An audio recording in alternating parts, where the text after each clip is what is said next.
Hi viewers, welcome to our channel. ప్రస్తుతం మనతో పాటు ప్రముఖ political analyst and cine producer ట్రిప్నెన్ చిట్టిబాబు గారు ఉన్నారు. వారితో ఒకసారి మాట్లాడదాం. సార్ నమస్కారం. నమస్తే. సార్ 2 రోజుల నుంచి ఇప్పుడు సోషల్ మీడియాలో ఒకటే వర్డ్ సార్, ఈవెన్ ట్విట్టర్లో కూడా బాగా ట్రెండ్ అయిపోయింది, సీజ్ ద షిప్ అని చెప్పేసి. అంటే పవన్ కళ్యాణ్ గారు అక్రమంగా బియ్యంని రవాణా చేసేస్తున్నారు అని చెప్పేసి ఆయన వెళ్ళడం, అక్కడ సీజ్ ద షిప్ అనడం, అదంతా కూడా సోషల్ మీడియా వైరల్ అయిపోతుంది. ఇప్పుడు ఇష్యూ కూడా రైజ్ అయిపోయింది.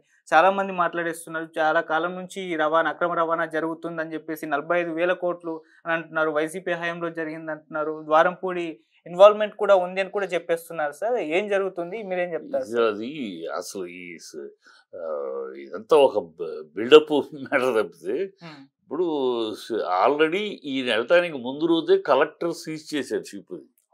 ఈయన వెళ్ళి దించింది లేదు, ఆయన సీజ్ చేస్తే ఈయన సీజ్ చేస్తే సీజ్ షిప్ అని ఇది ఎవరికో పుట్టిన బిడ్డ నా బిడ్డ అన్నట్టు ఆల్రెడీ కలెక్టర్ సీజ్ చేశాడు. అది ఈయన వెళ్ళి సీజ్ షిప్ ఈయన సీజ్ చేసినట్టు యాక్షన్ తీసుకున్నట్టు. అసలు అది అతనికి పోర్టు లీజుకి ఇచ్చింది ఎవరి పీరియడ్లో? చంద్రబాబు పీరియడ్లో ఇచ్చారు. మళ్ళీ 14లో చంద్రబాబు వచ్చి మళ్ళీ చంద్రబాబు ఆ లీజు ఎక్స్టెన్షన్ చేశారు అతనికి, కే రావు అతనికి లీజు ఇచ్చేసుకుని. సో వీళ్ళే ఈ ప్రభుత్వంలోనే లీజుకి వచ్చింది. సరే ఇప్పుడు దాంట్లో జరుగుతున్నాయి అన్ని పోర్టుల్లోనూ అక్కడక్కడ ఇలాంటివి జరుగుతూ ఉంటాయి. ఎలుకలను పట్టుకోవాలి కానీ ఇల్లు తగలబెట్టకూడదు కదా.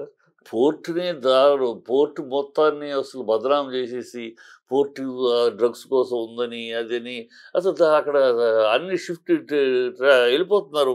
ఆ పోర్టు కృష్ణపట్నానికి వెళ్తున్నారు, గుజరాత్కి వెళ్ళిపోతున్నారు. కానీ ఇది ఏం ప్రభుత్వం ఏం చేస్తున్నారు? పోర్టును మూసేస్తారా? ఇప్పుడు ఇంట్లో ఎలుకలు పడ్డాయంటే ఎలుకలు పట్టుకోవాలి.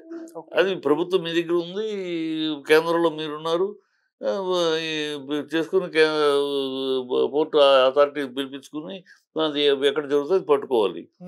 అది ఏదో మీరు రాజకీయంగా ఒక వ్యక్తి కోసమనో ఒక దీనికోసం చేస్తారో తప్పితే పోర్టు నాశనం చేస్తే 10,000 మంది ఉద్యోగులు బతుకుతున్నారు పోర్టు మీద.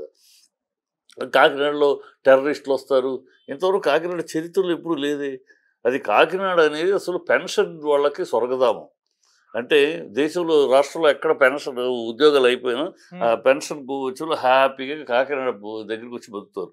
ప్రశాంతమైనది జమ్మన్ కాకినాడ పోర్టు ఆ ప్రదేశం అంతా. అందుకనే పెన్షన్స్ హబ్ అంటారు. కాకినాడ పేరే పెన్షన్స్ హబ్. పెన్షన్దారులు అందరూ అక్కడ రిటైర్ అయిపోయినాక అక్కడికి వచ్చి వాళ్ళు కాలం చివరి రోజులు గడుపుకుంటారు, ఆశపడతారు, ఇష్టపడతారు. అలాంటి దాన్ని మొత్తం పోర్టుని బదనాం చేసి మాట్లాడతారండి.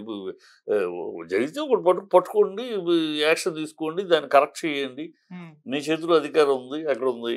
దానికి ఉన్న స్టేట్మెంట్లు బయటకు వచ్చి స్టేట్మెంట్లు యాక్షన్ తీసుకోవాల్సింది పోయి స్టేట్మెంట్లు అసలు మొత్తం అదేదో అసలు పోర్టు మొత్తం ఎగుమతులన్నీ కొకైన్లును ఇవే జరుగుతున్నట్టు పోర్టులు మొత్తం బదనాం చేస్తే ఎక్కడ జరుగుతాయి ఎగుమతులు దిగుమతులు ఆగిపోదు. బదనాం చేసుకుంటే మా పోర్టుని ఏమి విచక్షణ ఉంది, వీళ్ళకి ఏం ఆలోచన ఉంది, ఏదో షో కోసం ప్రెస్ అదే అంటున్నారు, నజేజ్ కూడా అంటున్నారు కదా సినిమా షూటింగ్ లాగా చేశారని. అలాగే ఉంది సినిమా షూటింగ్, సినిమా స్టేట్మెంట్ లాగా. అది ఉందంటే దొరికినాయి, పట్టుకున్నారా, పట్టుకుంటే ఎలా జరుగుతుంది ఏంటి? ఇప్పుడు 1000 లారీలు తిరుగుతూ ఉంటే 16 మంది ఉన్నారంటాడు. అది ఎవరు చూడాలి? మీ అధికారంలో ఉన్నారు కదా.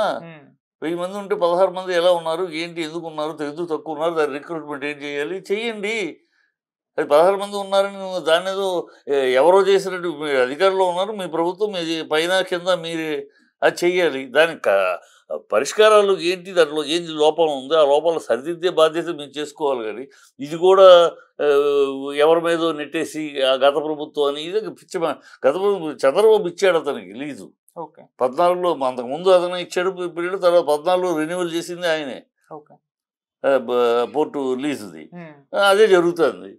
సో అది మరి తప్పు లీజు, అతను పోర్టులో తప్పులు జరుగుతుందంటే ఎవరిది లీజు చేసుకున్న అతని బాధ్యత కదా. అది ఇచ్చింది చంద్రబాబు కదా, మరి చంద్రబాబు నావాలి కదా.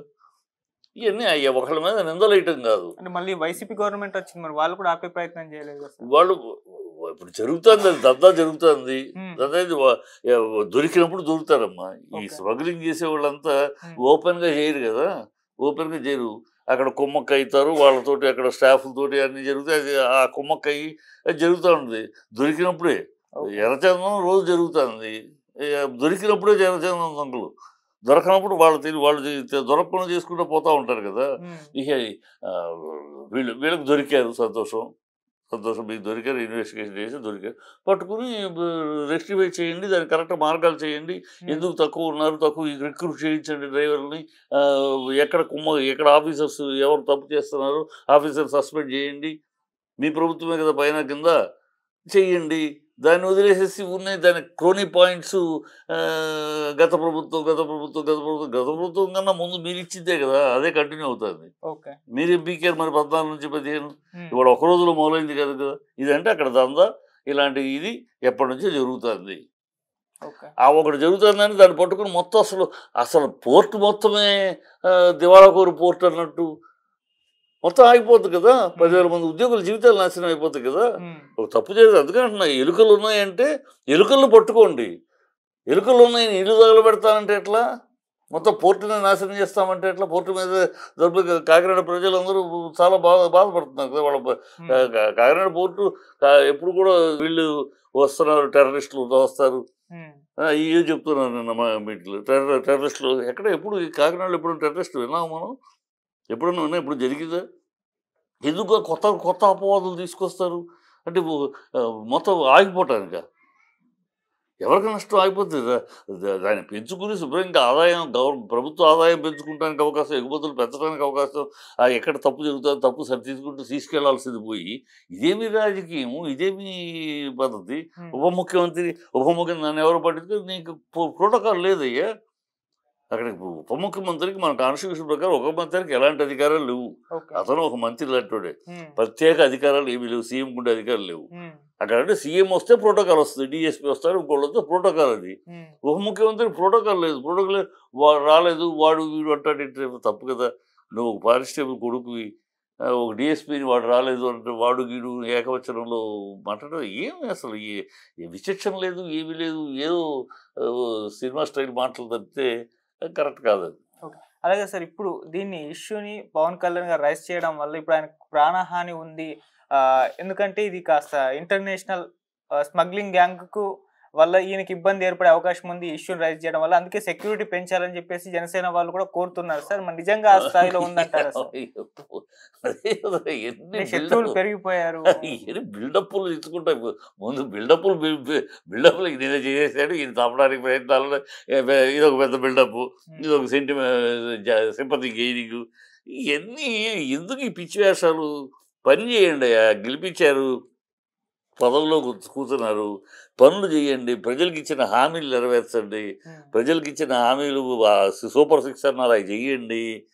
ఇప్పటికి 91 అమ్మాయిలు మిస్ అయ్యారు, 32,000 అమ్మాయిలు మిస్ అయ్యారని ఒక అబద్ధం చెప్పావు ఉప ముఖ్యమంత్రి పవన్ కళ్యాణ్. నువ్వు అది అబద్ధం అని పార్లమెంట్ తెలియదు. ఇప్పుడు మీ హయాంలో 91 మంది ఇప్పటికి మిస్ అయ్యారు. వాళ్ళ సంగతి ఏంటో చూడండి. రేపులు జరుగుతున్నాయి, చిన్నపిల్లలు రేపు చేస్తున్నారు. లా అండ్ ఆర్డర్ విషయంలో ఆ విషయాలు, అమ్మాయిల విషయంలో ఆ పనులు చేయండి. ఉన్న ఈ డ్రామాలు ఎందుకు? ఏదో చేస్తున్నామని డ్రామాలు, ఈ బిల్డప్లు, ఈయన చంపడానికి పెద్ద కూటమి ఉంది. గతంలో ఇంటి దగ్గర కారు ఉంటే కారు ఎవడో పార్క్ చేసి వెళ్ళిపోతే నా మీద రెక్కి జరిగిందల్లా. ఎందుకు ఈ డ్రామాలు? ప్రజలకి ఈ డ్రామాలు అన్నీ పనిచేయవు. ఆల్రెడీ ప్రజలకు తెలుసు. డ్రామాలు చంపడానికి వింటానికి కూడా హాస్యాస్పదంగా ఉంది. బిల్డప్లే, దానికి ఒక బిల్డప్ ఇచ్చుకుంటాం. ఈయనకాకి వెళ్ళాడు, గతంలో వెళ్ళలేదా? గతంలో ఎంతమంది మంత్రులు ఇన్స్పెక్షన్కి వెళ్ళా? ఈయన మొదటిసారి వెళ్ళాడు ఈ ప్రపంచంలో. ఎంతమంది చాలా మంది ముఖ్యమంత్రులు వెళ్ళారు, మంత్రులు వెళ్ళారు, గత ప్రభుత్వంలో వెళ్ళారు, అంతకు ముందు వెళ్ళారు. ఆటోమేటిక్గా అది రెస్పాన్సిబిలిటీ ఆఫ్ ఏ మినిస్టర్. శాఖకు సంబంధించిన మినిస్టర్ సడన్ విజిట్ చేయటం, మంచి చెడు తెలుసుకోవటం, చెడు ఉంటే యాక్షన్ తీసుకుంటాం. It is routine. ఈయన ఒక్కడే ఫస్ట్ టైం ఒక దీనికి వెళ్ళినట్టు ఏం బిల్డప్? మీరు చేసే పని, it is your responsibility. You are just discharging your responsibility. You are not doing any favour. ప్రజలకు ఏదో ఫేవర్ చేయట్లా. మీ బాధ్యత, మిమ్మల్ని గెలిపించినందుకు మీ డ్యూటీ అది. దాన్ని కూడా ఒక బిల్డప్, ఏదో పెద్ద ఎవరు చేయింది, ప్రపంచంలో ఎవరు చేయింది వీళ్ళు చేస్తారంటే ఎందుకు? ఈ బిల్డప్లతోనే చచ్చిపోతున్నాం. Okay sir.